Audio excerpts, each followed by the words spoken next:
अस्सलाम वालेकुम। हमने किडनी की टाइप्स किडनी डिजीज़ की टाइप्स डिस्कस कर ली थी। अब हम करते हैं कि हमारे पास प्री रीनल जो है ये किस तरह होती है। प्री रीनल जो है ये हमारे पास मोस्टली मैंने आपको बताया कि इस्कीमिया है, इस्कीमिया ऑक्सीजन डेफिशिएंसी है जिसकी वजह से ये प्री रीनल किडनी डिजीज़ हमारे पास हो गई।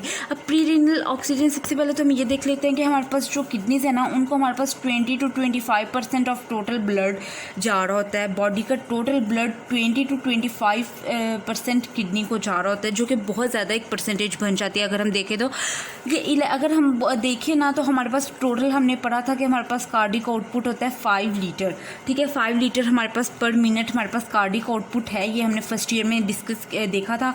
अब हमारे पास जो इसमें से जा रहा होता है ना वो हमारे पास 1100 मिलीलीटर जो है ये हमारे पास किडनीज़ को जा रहा होता है। ठीक है, 1100 मिलीलीटर हमारे पास किडनीज रिसीव कर रही होती हैं ये ब्लड। अब कोई भी ऐसी कंडीशन है जिसकी वजह से फॉर एग्जांपल पेशेंट को जो है वो हार्ट फेलियर हो गया। आपको पता है हार्ट फेलियर में हमारे पास ज़्यादा से ज़्यादा ब्लड हार्ट के अंदर अकोमुलेट हो जाता है, लंग्स में अकोमुलेट हो जाता है और पेरिफेरल एडीमा बॉडी में हो जाता है, जिसकी वजह से हमारे पास जो ब्लड है वो दूसरे ऑर्गन्स में कम प्रोफ्यूज़ करता है, जिसकी प्रोफ्यूजन कम होने की वजह से हमारे पास किडनीज़ को बहुत ज़्यादा ब्लड कम जाता है।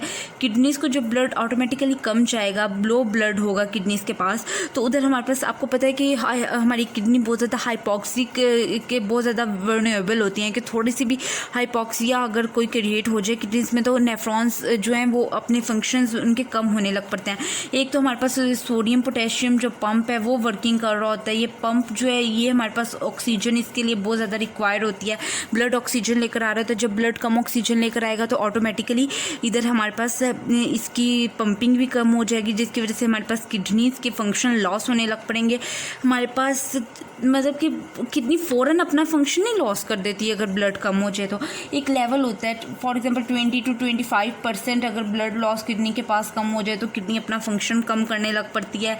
फिर इससे अगर कम ब्लड सप्लाई हो तो किडनी मज़ीद अपना फंक्शन कम कर देगी। इस तरह आहिस्ता आहिस्ता फिर किडनी अपना फंक्शन कम करती जाती है और इसका मेन काज होता है कि किडनी को ब्लड कम जा रहा है।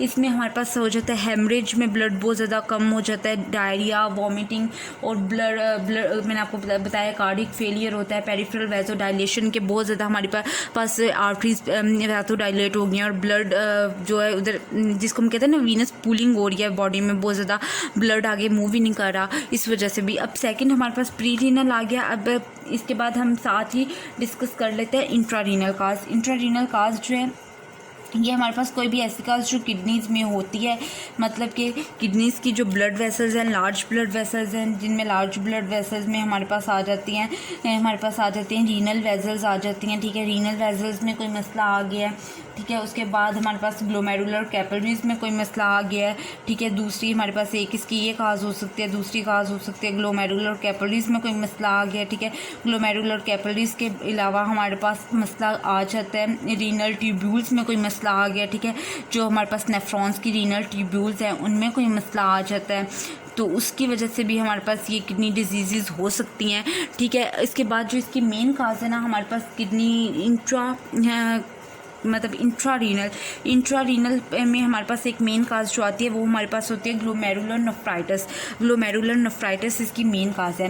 ग्लोमेरुलर नेफ्राइटिस में क्या होता है? ग्लोमेरुलर नेफ्राइटिस में हमारे पास ये होता है कि हमारे पास स्ट्रेप्टोकोकाई एक बैक्टीरिया है जो कि हमारी बॉडी में आ जाता है। स्ट्रेप्टोकोकाई बैक्टीरिया जब हमारी बॉडी में आता है तो स्ट्रेप्टोकोकाई बैक्टीरिया क्या करता है, ये हमारे पास हमारी बॉडी में इटसेल्फ ये किडनीज़ को बिल्कुल भी डैमेज नहीं करेगा, ये किडनीज़ को डैमेज नहीं करता है। ये हमारे पास क्या करता है कि एंटीबॉडीज़ बनाता है।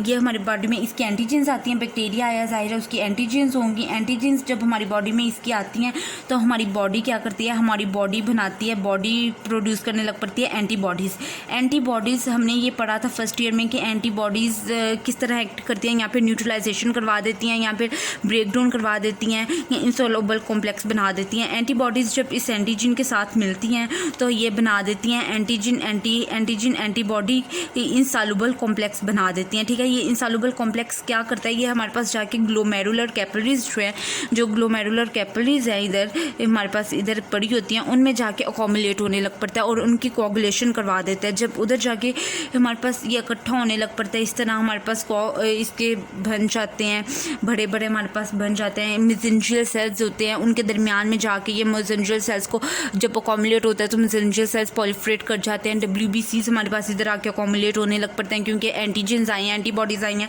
तो WBCs भी ज़ाहिर आते हैं। ये सब कुछ चीज़ें इकट्ठी आके इधर आके अकोमुलेट हो जाती हैं, और जब ये सारी चीज़ें इकट्ठी होती अकोमुलेट होती हैं तो ये ब्लड फ्लो को आगे इम्पीड कर देती हैं, ब्लॉक कर देती हैं ब्लड फ्लो। ब्लड हमारे पास आगे मूव नहीं करता। जब ब्लड हमारे पास आगे मूव नहीं करेगा तो क्या होगा कि हमारे पास नेफ्रॉन, पीछे नेफ्रॉन का फंक्शन लॉस होने लग पड़ेगा, ठीक है। और ये हमारे पास जो है, मैंने आपको बताया था, एक्यूट जो है रिवर्सिबल होती हैं। 2 to 3 वीक के बाद हमारे पास ऑटोमेटिकली जब ये हमारे पास एक तरह से किडनी अपना फंक्शन को दोबारा सही करने लग पड़ती है, ये रिवर्सिबल लॉस होता है, उसके बाद किडनी अपना फंक्शन सही करने लग पड़ती है।